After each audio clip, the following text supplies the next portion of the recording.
Thank you for tuning in to the Watchdog Report. So come on in and join me for some real talk about some real issues. Hello everybody, my name is Dr. Claudia Vandiver and I'm going to be your host for today for the premiere episode for the Watchdog Report. On this episode, we're going to be tackling the tough subject of food insecurity. And I'm so thankful to have LaDarius Curtis as my guest. He's from the Greater Chicago Food Depository, and we're basically going to be having a candid conversation about what food insecurity actually is, and also about the changes that have come to SNAP based on the passage of the Big Beautiful Bill.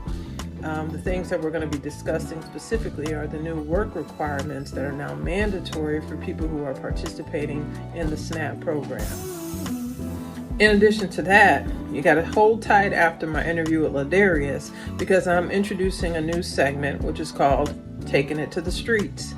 In that segment, that's where I actually go out and I talk to community members, residents, organizations about the work and the things that are happening in the community. So for this episode, I took it to the streets and interviewed a gentleman from a local nonprofit who's providing food access for people who are currently suffering or who are currently dealing with food insecurity.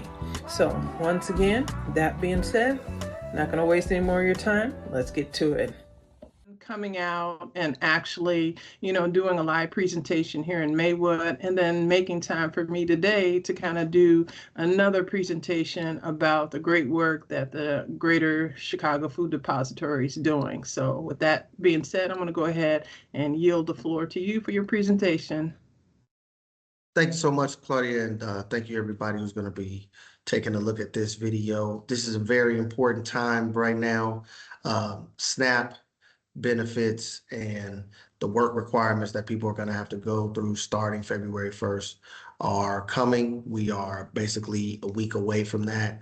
And this is not to scare you, but to just give you the knowledge and the education so you can understand what you need to do as you move forward with the work requirements. So my name is LaDarius Curtis. I'm from the Greater Chicago Food Depository and one of our directors of community engagement. And I'm here to talk to you about food insecurity and the changes to SNAP. At the Greater Chicago Food Depository, our mission is to end hunger. We believe that hunger and food is a basic human right. Without food, clothes, and shelter, it's very difficult for people to think, breathe, live, and sometimes even dream. We know with community-based organizations, hospitals, and individuals who care about the community, that we can do this together. We can focus and connect with our neighbors to provide healthy food to everyone. We do also understand that the cause of hunger has been rooted in some type of poverty, systemic inequality, and structural racism. And as the Greater Chicago Food Depository continues to dive and pretty much help out new communities and show up in communities in a different way, if you will, this is our opportunity to do so. So we thank you for this opportunity, not only to tell you about SNAP, but let you know that the Greater Chicago Food Depository fights with you in terms of not only ending hunger, but ending the things that cause hunger as well. So currently our community-centric solutions are, we work in food rescue, which is when retailers don't have or have too much food, we can pick it up and send it to food pantries and local response groups who are looking for food. Emergency response, just like we did with the government shutdown and having the food distributions on the weekends, as well as meal and food distributions for prepared meals for seniors, and also things like some outreach ideas around benefits enrollment and case management and workforce development. This year in the 2025 fiscal year, here are just a couple of stats of what we've done so far. 117 million pounds of food to about 2.3 million households that visit our food pantries. We have about 850 food pantries across Cook County. 523,000 meals that were prepared, to 1.5 million vendors, almost 20 million pounds of food to local retail outlets. All of our donators and volunteers who have shown up to help us do repacks. 27,000 volunteers who really come through our doors to help us do repacks at about $7.5 million of food, or 7.3 million pounds of food. And then just the overall SNAP applications we've had, 2,300 SNAP applications, submitting a total of $5 million in assistance. So we recognize that we can't do this alone. So this is a slide that just shows our ecosystem, all of the civic leaders, partners, Feeding America, which is the U.S. Food Bank, and our pantry, community-based organizations. We are a part of Feeding America. We serve the Greater Chicago Food Depository, serves Cook County. There are 2 other food banks that are sourced to focus on the rest of the state, but we are responsible for Cook County. So Feeding America is the U.S. network of food banks that we work with. Big shout out to our volunteers, donors, and advocates, and food suppliers who also help us continue this work to fight hunger. So now I'm going to talk a little bit more about food insecurity, as well as food deserts and swamps, and then get into SNAP in general. So food insecurity in Chicago and Cook County, 1 in 5 people in households are experiencing food insecurity, and 1 in 4 with households with children are experiencing food insecurity. So if you're at work, or even if you're at church, and if you have 5 people, if you have 10 people sitting in your row, 2 of those people are probably experiencing some form of food insecurity. And if it's a row with children, then 1 in 4 of those people are experiencing food insecurity because they have children. Obviously, our food demand is high. So we currently service about 175,000 households via our 850 pantry programs that we have right now. So what I want to do is talk about the difference between food deserts and food swamps. Basically, a food desert is a place that has a limited access to food. Unfortunately, there are a lot of places in America, specifically in metro areas and big cities, that have food deserts and food swamps together. So a food desert is limited access to nutritious food or a long distance to travel. For those folks who live either on the west side and the south sides of Chicago, who have to travel to an evergreen park or an old park or a Maywood or a Bellwood or even a Hillside or Westchester or something like that to get healthy food from a regional grocery store, you live in a food desert. The other thing I want to discuss is a food swamp.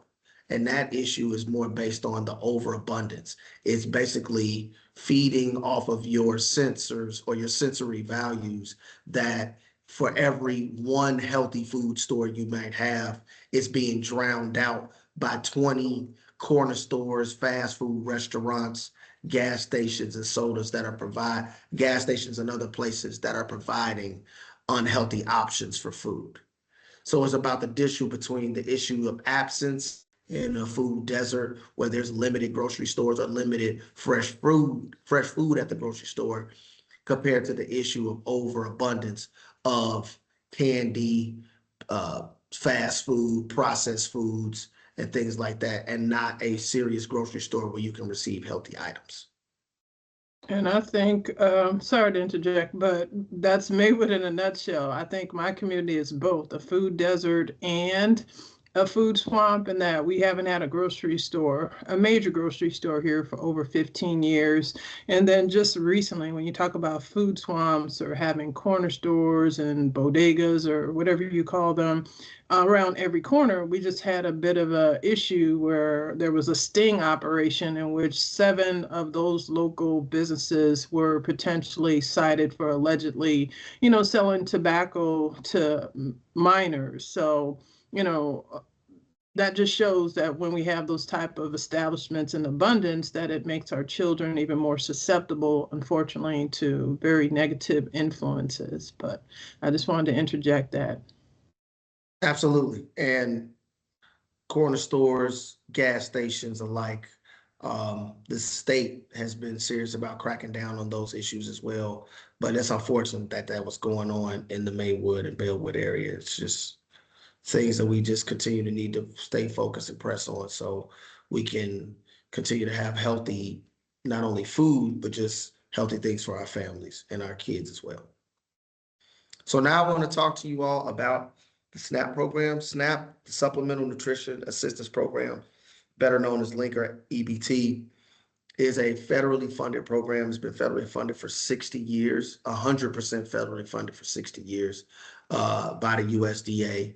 And with the changes that are going on with SNAP right now, due to the one big beautiful bill that I'll get into, has really put an emphasis not only on the amount of money that the states will have to pay for SNAP, but also the work requirements and changes for individuals who will have to show or fulfill SNAP requirements.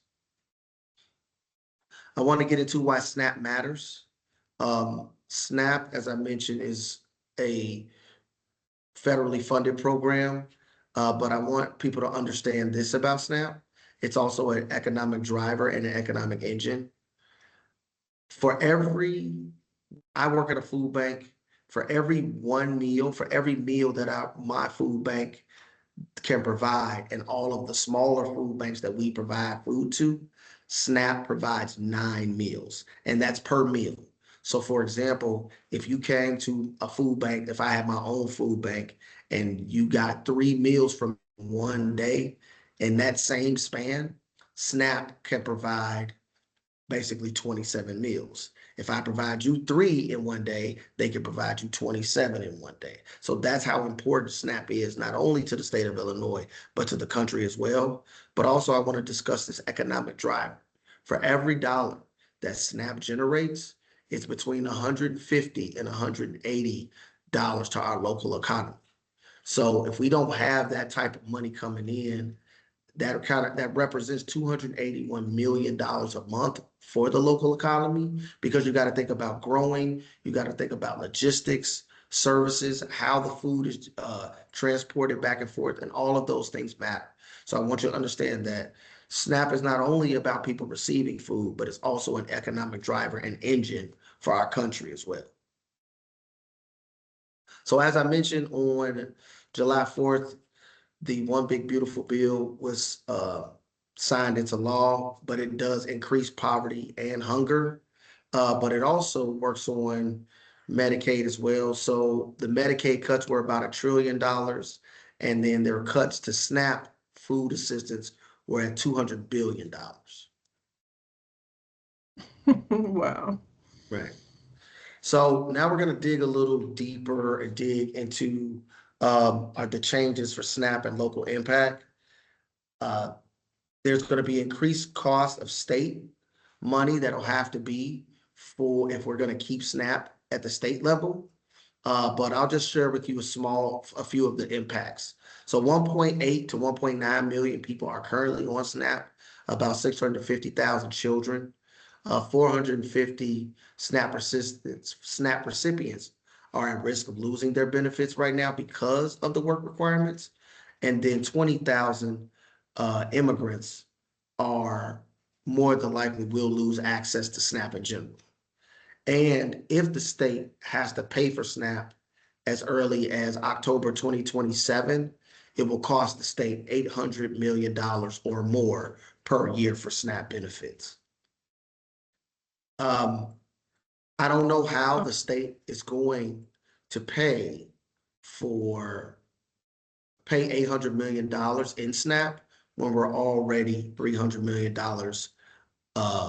in a hole in terms of our budget. So I just wanted everybody to understand and get a sense of the numbers of what's going on with SNAP and why we need to keep SNAP or save SNAP as a federally funded program. And then also, I actually had two points or two things to highlight. I know, and when you did the presentation, you also mentioned the cut to the nutritional program and how it affects like the schools. So if you could just briefly talk about that, and then also to discuss about the changes as far as for people needing to apply to needing to apply or reapply to SNAP. So if you can address those issues. Sure. So ever since the One Big Beautiful Bill has been signed into law, it has taken away, it has eliminated SNAP education nutrition programs. So people who want to learn how to use food in a nutritious way, all of those programs are gone. Anybody from the federal level, anybody who's providing nutrition education is basically doing that out of pocket right now. In terms of applying for SNAP. So in about 6 days or February 1st, it begins the work requirements for people for SNAP. And I'm going to dig into what those work requirements are shortly, but just understand that people who are between the ages of 18 and 64, who are an able bodied adult with no dependents, will have to work at least 80 hours per month to continue receiving the same SNAP benefits that they were receiving before. Here's the work requirement that I mentioned before. To meet this work requirement, a person must be either working, paid or unpaid, participating in a SNAP employment or training program, volunteer, or be doing any combination of above to continue to receive SNAP. They have to get those 80 hours a month, as I mentioned before. So the new individuals are individuals between 55 and 64, um, with children that are 14 plus. So for example, if you're a mother or a father and you're receiving SNAP and you have a child that is 15 years old, but you're not currently working, you're gonna have to find a way to be working or volunteer or be a part of a SNAP program to get the 80 hours a month so you guys can continue to receive SNAP, because it's for children that are now 14 and over. It used to be 18 and over. So they made a change mathematically to the system to add children that were between 14 and 18, and people who are basically, some of those folks who are retired between 55 and 64.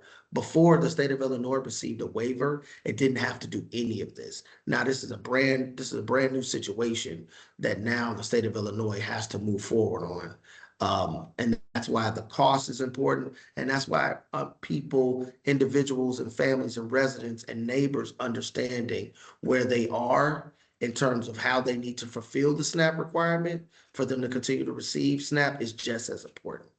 I just wanted to mention that failure to meet these requirements um, may result in loss of SNAP for up to 3 years. And So LaDarius, do you think that people are really getting this information, like from your experience, or do you feel like you're running into a lot of people who aren't really clear about what's about to happen, just based on your experience? I would say, based on my experience currently, a lot of folks have no idea how this is going to work, what's going to happen. Now, what we talked about at the food depository is that the government shutdown in November, that was just a dress rehearsal for what's going on and what's going to come down the pipeline now in February moving forward. So we recognize that people are not really aware.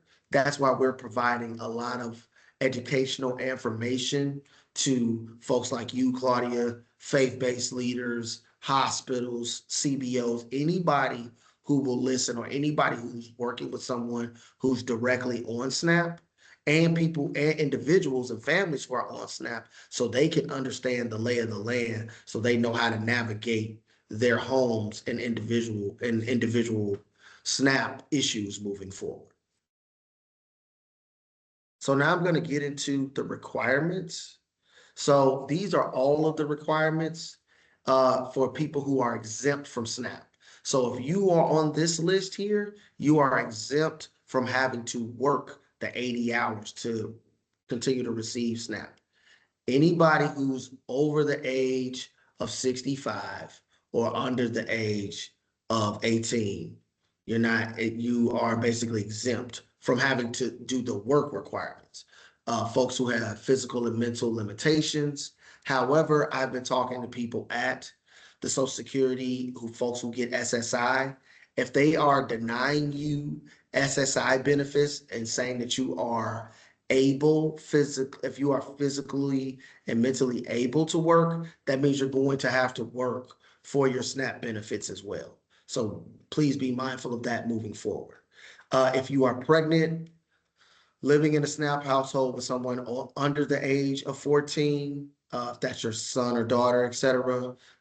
Some Native Americans or California Indians don't have that issue. Caring for a child under 6 who cannot care for themselves, going to school, college, or a training program at least half of the time. You don't have to. Receiving unemployment benefits or apply for unemployment benefits. That's why you need to stay up with IDHS, the Illinois Department of Human Services, around your benefits to make sure and stay connected with them. But I'll give you all that information later.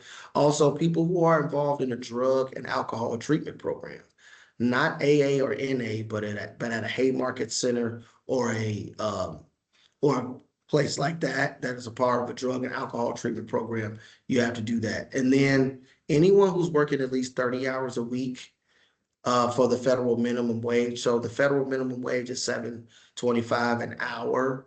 And then you multiply that by 30 hours. If you're meeting at least that, if you're meeting under 217.50, that means that you are exempt. Anybody receiving work over that will have to make up those hours and move forward in terms of SNAP requirement. And have they mentioned anything about with the people working, how if they are working these 20 hours a week and let's say they make more money, have they even spoken about how that could potentially even get you kicked off of SNAP or minimize the benefits you can get? Well, I think what we're trying to do is make sure from the state level and individual and family level that when you talk to IDHS, you talk to someone and explain to them your situation. When you receive your letter in the mail about SNAP, you explain that situation. But to your point, anyone who's if your hours were cut at your job and now you're only working part-time, you still might have to make up those hours you might, if you're working 20 hours a week, which is, if you're working 20 hours a week, you should still be okay, because if you still work each one of those weeks 20 hours, that's 80 hours for the month, 4 weeks in a month. So you should be able to be okay. However, if they're cut or diminished even further, then you might have to make up those hours somewhere else. Right, but it wouldn't be like if I worked 20 and I wasn't working before, but in trying to fulfill the responsibilities of this program, I start working a place where I'm working 20 hours a week. But let's say I'm making good money working the 20 hours a week. Can that potentially affect the benefits that I take in? Absolutely. Absolutely. Yes. So you got to be mindful about how you want to navigate this moving forward. Yes. But to answer your question, absolutely. Mm. So the other change that we have is that for the immigrant eligibility. So I won't stay on this slide too long, however, but as you can see, there was a list of 8 statuses that you could have before for SNAP, that you were eligible to receive if you were a immigrant. Now it's down to 3. Basically, anybody who's been here for the 5-year, a permanent resident over the 5-year ban, a Cuban or Haitian person, or anybody who was a part of the Compact or Free Association immigrant, or COFA, excuse me. So as I wrap up in terms of the work requirements and eligibility, I want to let folks know to not think negatively. Don't lose hope. Don't be downtrodden, because I'm going to talk about the things that you can do to help yourselves and people around you who need SNAP, and what do we do to protect SNAP moving forward. So first, for neighbors who are receiving SNAP benefits right now, make sure you report any household income or household changes to IDHS. You can obviously use the QR code here. It'll help determine what new work requirements that you'll need. And number three, please share this information with a family or a friend. You don't know how many people around you seriously need SNAP or are on SNAP who could really benefit from this education. For anybody who may be exempt from work requirements or think they may be exempt from work requirements, this is what you want to do.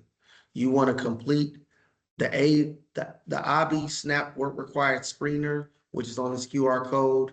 If you already know where you are in terms of your personal case with SNAP, you can handle your own case by using the My SNAP QR code, which is the second one, or in the third QR code, contact the Illinois Department of Human Services line, your local DHS, or your Family Community Resource Center, which is our IDHS hubs all over the city of Chicago and in Cook County, where you can find those hubs and walk right in and get information.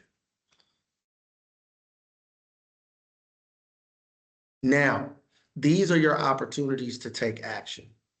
If you want to work and help others, focus on SNAP, reach out to your friends, your neighbors, individuals, organizations about SNAP, and have this resource in your community, please view that first QR code in the dark blue.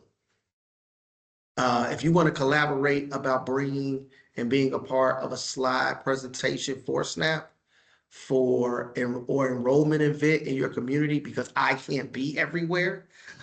I'm glad to be able to do this today with you, but I can't be everywhere. So please, the second QR code is for you. We are offering trainings for people who really want to invest in their own communities, provide SNAP changes presentations, or bring a community benefit enroller to your community to help individuals work on their SNAP cases.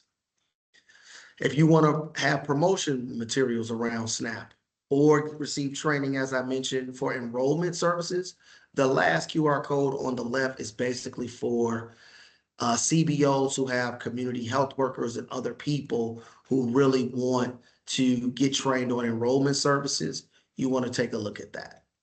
Anybody who wants to join our advocacy center, get direct alerts and updates around what we're doing around advocacy. You hit the top QR code in green. To join our champion advocates who do more than just the education, who go down to Springfield, who promote SNAP education in their communities, who we use as sounding boards and thought partners around how we communicate to the community around SNAP. Those are the type of people we need. You can use that QR code there. And then if you are a person that's on SNAP or was on SNAP, and now you see the benefit of how not being hungry when you were a kid or a high schooler or even a college student has propelled you in your career and in your life, we want to hear your impact story. Please share your story with us. You can reach out to that in that final QR code in the purple, right next to the purple box. So that is my wrap up and my time. Thank you all for listening and joining this call today. Here's my information here if you want to learn more or want to have another education or training opportunity about SNAP.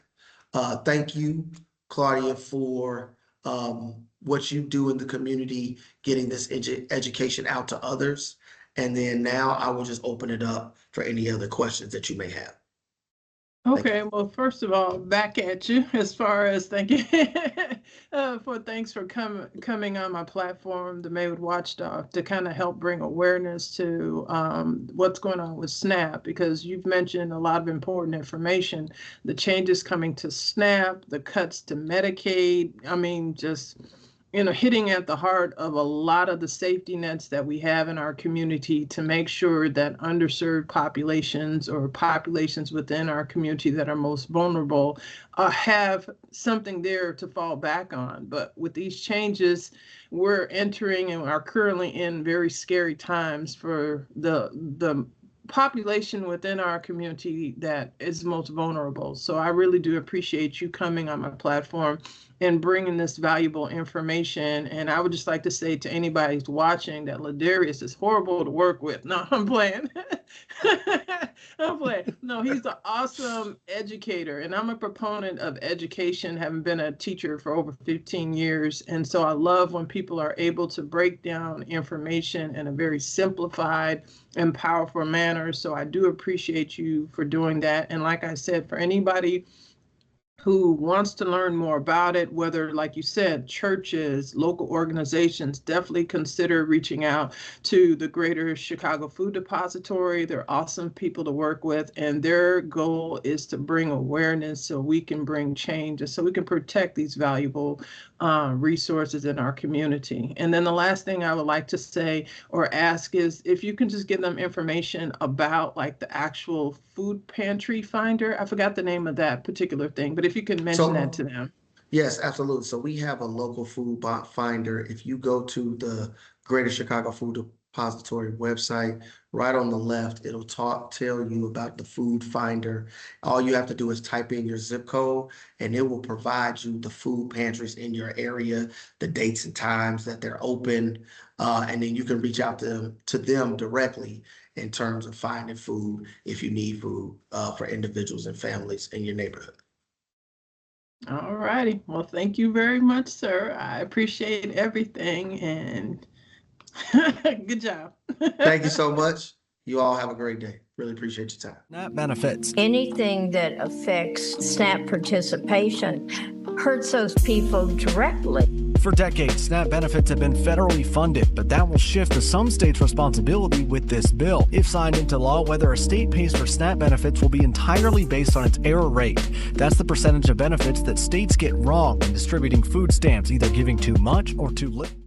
And following a contentious vote, the big beautiful bill did pass and was signed into law. So now let's take it to the streets to see how our community and community organizers are already dealing with food insecurity. Okay, and then like with the changes coming to SNAP, have you seen a lot of increased demand or what? Absolutely. Resources are limited, so we make sure we do a good job of becoming accessible to the people. Sadly, I have to agree with this gentleman. In all of my years on social media, I've never seen so many giveaways and so many people actively going out of their way to find alternative means to get access to food. I truly believe it's a sign of the times. Food insecurity is real, not just in Maywood, but in other surrounding communities. Just like this food pantry in Westchester, in 20-degree weather, children, women were lined up in front of it, just waiting for an opportunity to get in. So food insecurity is real, and unfortunately, with what's happening to SNAP, I fear that things potentially are going to get worse. That's why it's important for safety nets that do exist in organizations and people who can stand up and step forward to help be supported at all costs. So, special thanks to the Greater Chicago Food Depository, the Westchester Pantry, and Hojo Family Assistance Program. Also, for more information about this platform, be sure to check out our website at maywoodwatchdog.com. So follow us on Facebook. And for more information about upcoming content and videos, make sure to check out our YouTube channel.